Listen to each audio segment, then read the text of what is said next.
Hi, my name's Jared Shelley from Auto Fidelity, and today we're going to have a look at this BlackVue installation that we've just done on this brand new G63. Here we see from outside of the car the front camera.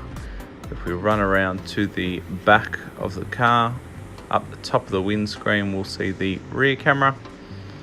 Quite hard to see with the tinted glass on this thing, so if we open up the door we can then see just at the top, dead center, we've got our rear view camera, cable running down through the trim panels, in through the grommet and into the car, so we can't see any visible cabling. Now from the front of the car, if we jump in from the driver's perspective, on a side note, pretty cool dash in this thing.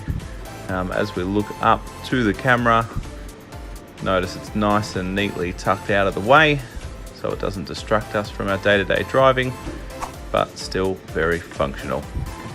Once again, my name's Jared Shelley. Thank you for watching.